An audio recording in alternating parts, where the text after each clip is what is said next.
Yo, what's going on, guys? And today, of course, we'll be doing our season preview and predictions for the New Orleans Pelicans. So today, I want to hear your guys' thoughts in the comment section. What is your expectation for this season and why? And I do understand that this year, I don't even know what to expect anymore, especially with the Joe Dumars, Troy Weaver duo running the show down here in the Bayou. So, what do we know? That the New Orleans Pelicans have entered this season as one of the most unpredictable franchises.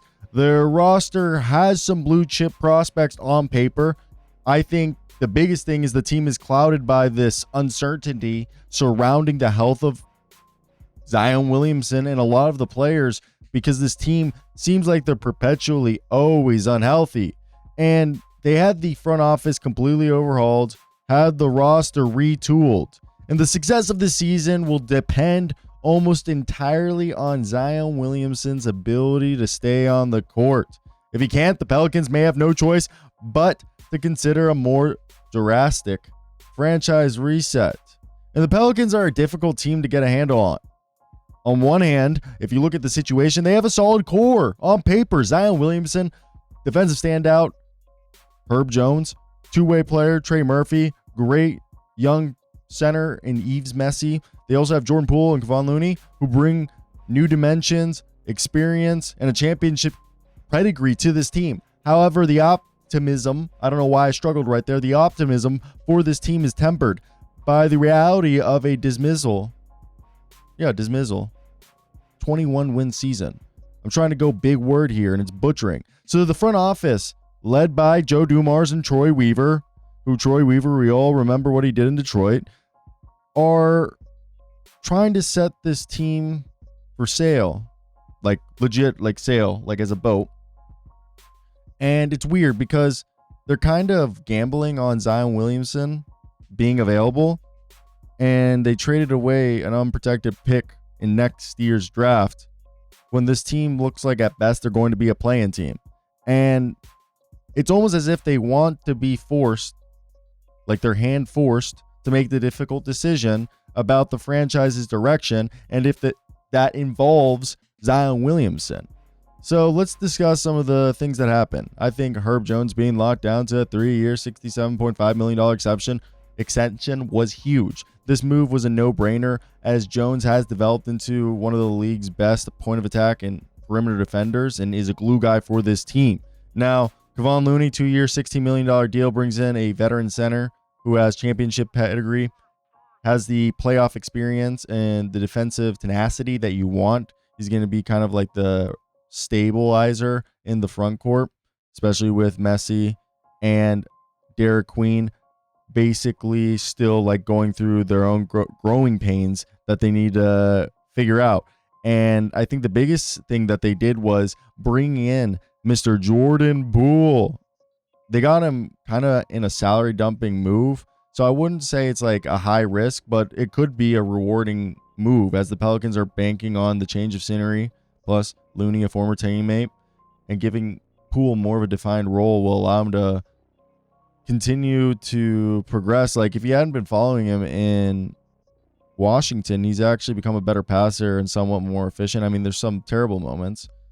Now, the Derek Queen move was somewhat controversial as the Pelicans traded up to get the skilled big man when they already had Yves Messi, and they sacrificed next year's 2026 first-round pick unprotected in the process.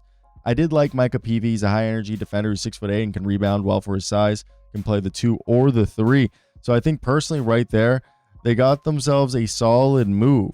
Then on two ways, they have Trey Alexander, Bryce McGowens, and Hunter Dickinson, while Jaden Springer and Mojave King Jaden Springer was on Exhibit 10, and Mojave King was someone that they got as a draft rights. He's not on the team. But I think the move, like they did some marginal moves that okay. But we said it before, the most significant change this offseason happened at the top with the hiring of Joe Dumars as the president of basketball operations and senior vice president Troy Weaver. This kind of signaled a new era after they moved off of former executive David Griffin. Now they brought in kind of a new perspective and obviously have a mandate to build a more stable and competitive team. The most notable departure was obviously the trade of CJ McCollum and Kelly Olynyk to the Wizards, which was clear, and then Kelly Olynyk was then sent to the Spurs, but they got younger and they're more dynamic. David Griffin, as we mentioned earlier, was fired as the GM, closing the book on what is going to be viewed as a tumultuous chapter for the franchise. Other players like, Alfred Payton, Brandon Boston Jr., Lester Quinones, and Antonio Reeves, who I thought was somebody that they should have kept, were people who left. And the decision to trade an unprotected 2026 first-round pick to the Hawks was bold and has been highly criticized, and it limits the team's future flexibility in trade assets, especially on a year that they don't look like they're going to be good. So last year they were 21-61. They had no playoff berth, obviously. They sucked. And Zion Williamson only played 33 games. Trey Murphy and Herb Jones also missed significant time due to injury. Midseason's trade of CJ McCollum obviously didn't help situation. Like, I think the biggest thing was where you looked at this team that went from, not midseason, my apology, mid-off-season trade for CJ McCollum was, I thought interesting. I don't know why I said mid-season, but mid-off-season was something that had to happen, okay? Like, this was a deal that personally I think should have happened during the season, and that's kind of what I wanted to say was the mid-off-season trade that should have been a mid-season trade of CJ McCollum just further destabilized this team in the offseason as a team that was kind of like dismantling. So with that being said, I think despite the drain of talent, Coach Willie Green kept the team's effort at times high, and the sheer lack of on-court talent was too much to overcome. To me, one of the things that we do need to talk about is the fact that this front office did the audacious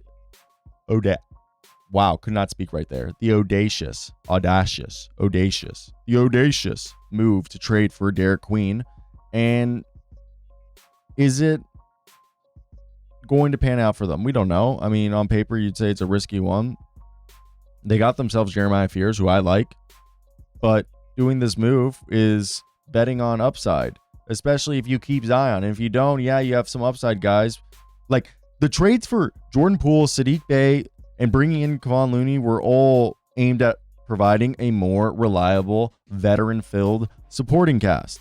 While I think these were calculated attempts to reset the team, give it a chance to succeed with the current star power. I don't know why I just yelled there, but the new leadership obviously is trying to figure out the vision for this team, and they've taken some big swings. I think the Jeremiah Fears and Derek Queen, if they're supposed to be foundational pieces, once you move off of Zion, sure, that's cool. But how they fit with Zion right now, it makes it hard.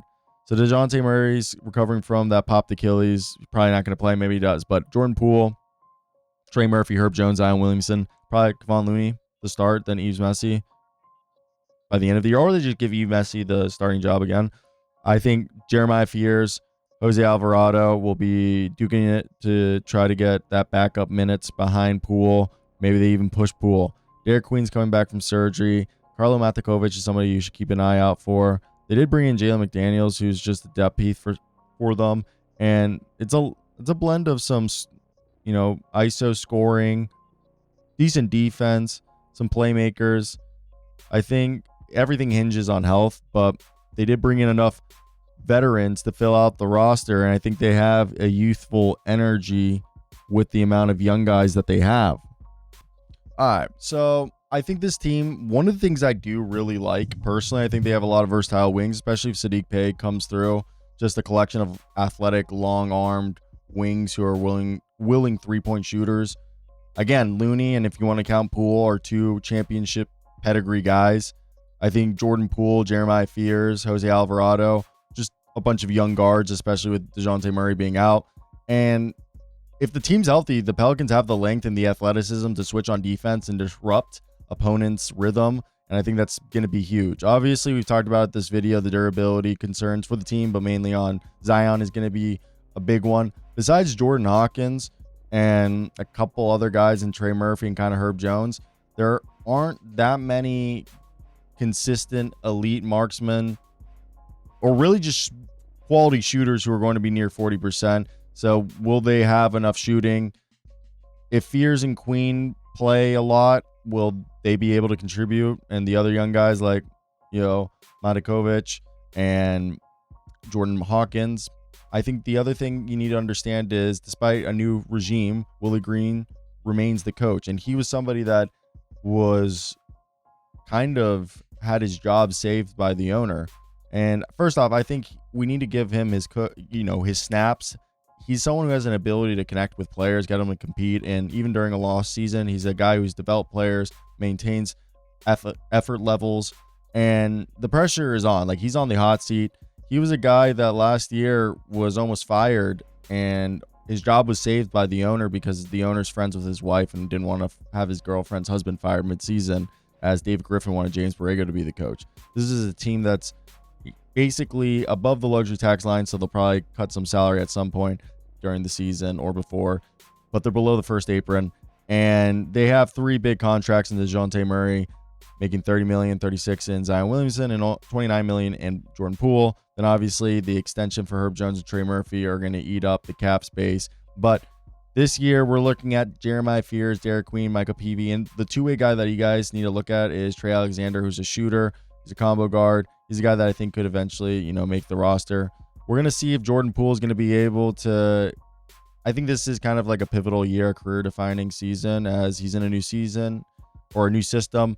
And with DeJounte Murray out, he's going to be able to see if he can recapture some of the potential that people thought he had. I think he's shown it in Washington. People just haven't been watching. He just needs to be more efficient and less turnover prone. So I think the biggest thing is how far can they go? But will they be forced to pivot and trade their franchise star to restock their assets is the biggest question, or will they continue to double down on a high-risk gamble to compete?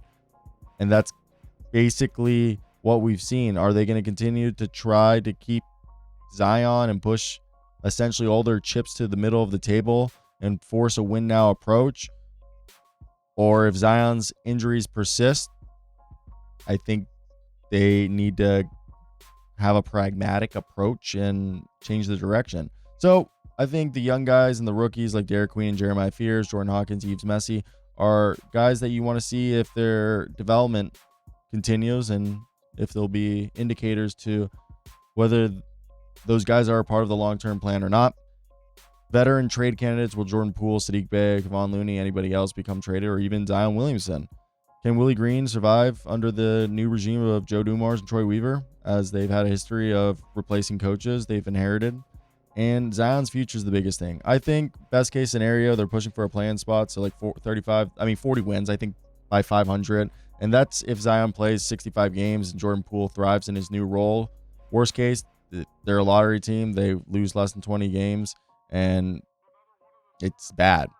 But I think the expectation that this team has more talent and depth, and if everything hits and they stay healthy, the Pelicans can be a play-in team.